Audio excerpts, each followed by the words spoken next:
ठीक है, तो आज हम रिवीजन कर रहे हैं सबसे पहले एक्सरसाइज 1.2। ठीक है, ये टॉपिक है हमारा फंक्शन। ठीक है, ये टॉपिक हमने 11th में स्टार्ट किया था, तो बट हमने 11th से इतना पढ़ा था कि कौन से special type of relation functions होते हैं, फंक्शन का डोमेन हम कैसे निकालते हैं और रेंज कैसे निकालते हैं, राइट। उसके बाद आता है कि टाइप्स ऑफ फंक्शंस। तो टाइप ऑफ फंक्शन में सबसे पहली जो चीज हमें करनी है that is one one function, और you can say injective function. ठीक है, वन वन या फिर इंजेक्टिव फंक्शन। ठीक है, अच्छा, जो फंक्शन वन वन नहीं होते उनको हम मैनी वन फंक्शन बोलते हैं, बट वो हमारे सिलेबस में एज सच नहीं है, बिकॉज एनसीईआरटी में मेंशन नहीं है। तो हमें सिर्फ वन वन करने की जरूरत है, मैनी वन समझने की जरूरत नहीं। बट आप ये ध्यान रखेंगे कि जो भी फंक्शन वन वन नहीं है दैट मीन्स कि वो मैनी वन फंक्शन होगा। वन वन फंक्शन के लिए मैं पहले आपको मैपिंग के थ्रू शो करता हूँ कि कौन से फंक्शन वन वन होंगे। जैसे सपोज ए और बी, ए हमारा डोमेन एंड बी को डोमेन।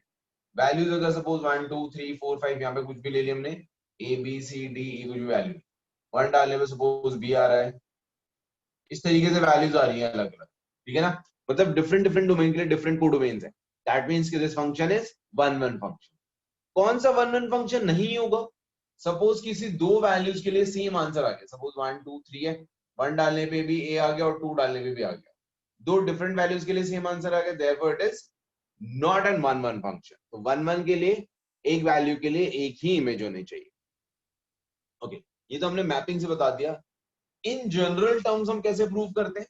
तो जनरली हम पहले अज्यूम करेंगे late f of x1 equals to f of x2, and if it is implies x1 equals to x2, then we can say that function is one one function. now अब मैं इसको example बताता हूं आपको, तो example के through और अच्छे से क्लियर हो जाएगा। सपोज कोई फंक्शन हमारा डिफाइन हो रहा है रियल टू रियल। ठीक है, दैट मीन्स कि डोमेन भी रियल है और कोडोमेन भी रियल वैल्यूज। फंक्शन आप ले लेते हैं f(x equals to x square. now check whether it is a one one function or not. आप वैसे ही इसको बता सकते हो कि वन वन नहीं होगा, क्योंकि मैं सीधे एग्जांपल के थ्रू बोल सकता हूँ कि जैसे मैंने -1 लिया तो आंसर 1 आ गया, और जब मैं 1 लूंगा तब भी 1 ही आएगा। सो दो डिफरेंट वैल्यू के लिए सेम आंसर आ गया, therefore it is not an one one function. But अगर मुझे जनरल टर्म्स में करना होता तो कैसे करते? तो हम लिखते late f of x1 equals to f of x2. now if it is implies x1 square equals to x2 square, यहां से स्क्वायर हटाओ, x1 equals to plus minus x2 आ जाएगा। तो इसमें हम प्लस माइनस दोनों को नेग्लेक्ट कर नहीं सकते, क्योंकि प्लस भी और नेगेटिव दोनों है आपके डोमेन में।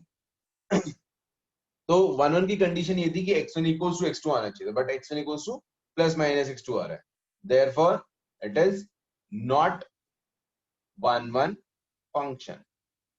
ठीक है, तो ये दोनों तरीके हैं।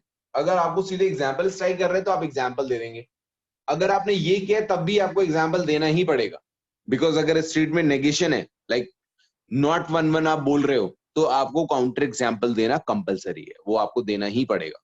ठीक है, एक और एग्जाम्पल ले लेते हैं।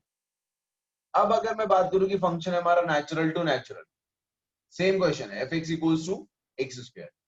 इन दिस केस अगर मैं 1 लेता हूं तो 1 आएगा, 2 लूंगा तो 4 आएगा, 3 लूंगा तो 9 आएगा। सो डिफरेंट डिफरेंट वैल्यूज आ रही है, तो मतलब कि ये वन वन फंक्शन हो सकता है। अब इसको जनरल टर्म में करो, तो now let f of x1 equals to f of x2, it implies x1 square equals to x2 square, so therefore x1 equals to plus minus x2. but in this case because domain हमारा natural है, domain में कोई भी negative values है नहीं, इसलिए minus वाला sign eliminate हो जाएगा, and hence we can say that x1 equals to x2 only, therefore it is one one function.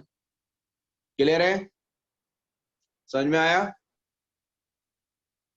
Yes, sir. Very good. वंश कुमार,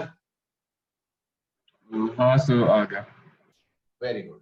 सो अब ये ध्यान रखेंगे, नॉट वन वन के लिए आपके पास दोनों ऑप्शन से, मतलब आप ऐसे भी प्रूव कर सकते हो not one one, but if it is one one तो आपको ऐसे ही करना पड़ेगा। उस केस में आपका एग्जाम्पल नहीं चलेगा, एग्जाम्पल के थ्रू आप ट्रू स्टेटमेंट्स को एग्जाम्पल के थ्रू प्रूव नहीं कर सकते हो।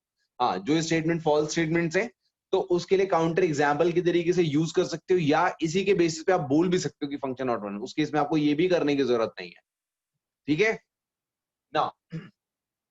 वन वन फंक्शन के बाद हमारा नेक्स्ट आता है ऑन टू फंक्शन, ठीक है।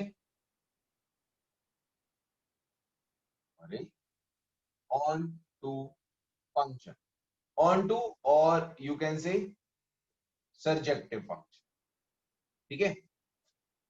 अब इसमें थोड़ा सा ध्यान देने वाली चीज है, बिकॉज ये आप ध्यान से सुनोगे तभी समझ में आएगा। ऑन टू अगर सपोज हमारा कोई फंक्शन है ए टू बी डिफाइन हो रहा है, ध्यान से देखेंगे यहाँ पे ये मैपिंग है this b this is a, b में अगर कुछ वैल्यूज हैं तो कंडीशन इसमें हमारा ऑन इस पे होता है कोडोमेन पे, कि इसमें जितनी भी वैल्यूज हैं उन सब के लिए प्री इमेज होनी चाहिए।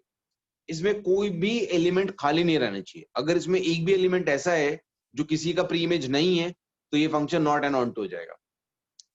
तो जो फंक्शन ऑन टू नहीं होता है, ठीक है, उसको हम बोलते हैं इनटू फंक्शन, ठीक है। उसको क्या बोलते हैं? Into function. जो ऑन टू नहीं होता है उसको इनटू बोलते हैं। बट अगेन सेम चीज, ये हमारे सिलेबस में नहीं है तो हमें पढ़ने की भी जरूरत नहीं है फिलहाल अभी ना। अब मैं इसको एग्जाम्पल के तौर पे लेके करता हूँ, तब थोड़ा और अच्छे से क्लियर हो जाएगा। सेम एग्जाम्पल ले लेते हैं। फंक्शन पहला था हमारा real to real, f x equals to the x square. अब ये चेक करना थोड़ा मुश्किल है कि कोडोमेन की सारी रियल वैल्यूज रिलेट करेंगी या नहीं करेंगी। तो इसको चेक करने का एक बहुत इजी सा तरीका है। क्या तरीका है? जैसे हम 11th स्टैंडर्ड में रेंज निकालते थे let f x equals to y, x square equals to y हो गया, x equals to under root of y. अब आप ध्यान से देखेंगे, अब आप चेक क्या करोगे, y में ये वाले नंबर्स लेंगे, रियल नंबर्स। अगर आप y में रियल नंबर्स डालते हो तो क्या ये रियल आएगा हमेशा? सोचो जरा, अगर y में हम रियल डालें तो अंडर रूट ऑफ y यानी वैल्यू ऑफ x, क्या वो हमेशा रियल होगी? तो जवाब आता है नो।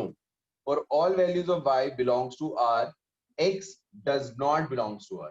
बिकॉज अगर मैं अंडर रूट y में 2 - 2 ले लूं तो -2 does not belongs to r, therefore not an onto functions, ठीक है।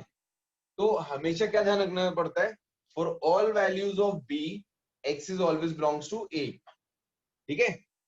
जनरल टर्म से वापस से सुनेंगे, जैसे अगर हमने fx को y लिया, x की वैल्यू को एक्सप्रेस किया in terms of y, so general condition है for all values of y belongs to b that x has to belongs to a। Clear है? मैं एक और एग्जांपल लेके करवाता हूँ इस पे, थोड़ा एक और एग्जांपल से और अच्छे से क्लियर हो जाएगा। 2-3 एग्जांपल्स करेंगे तो बिल्कुल अच्छे से समझ में आने लगता है क्वेश्चन। अब मैं थोड़ा सा चेंज कर देता हूँ। अब मैं क्वेश्चन को रियल टू रियल की बजाय मैं इसको लिख देता हूँ real to natural. Same question है, F x equals to X square, let कर लिया हमने एफ एक्स को Y, x square equals to Y ले लिया, sorry X equals to under root of Y आ गया सीधा। अब आप मुझे बताओ क्या ये ऑन टू फंक्शन होगा? कंडीशन क्या है यहाँ पे, for all values of y belongs to n, क्या x हमारा रियल से बिलोंग करेगा या नहीं करेगा? Abhirup, yes sir. बिलोंग करेगा x r से? No sir. क्यों नहीं करेगा? अगर y में तुम नेचुरल नंबर्स डालते हो 1 2 3 4 कुछ भी, अच्छा हाँ, नेचुरल में करेगा सर, नेचुरल में करेगा। हाँ मैंने वही लिखा ना बेटा, देखो for x equals to under root of y है तो for all values of y belongs to n, x is belongs to r, हाँ therefore it is an onto function. Clear है? Yes sir, yes sir, yes sir. Very good. Vansh समझ में आ गया बेटा? हाँ sir. Okay, तो ऐसा करते हैं, बस 2 क्वेश्चन आप मुझे करके दिखाओ जरा। एक्सरसाइज 1.2 का question number 2 and 7, half an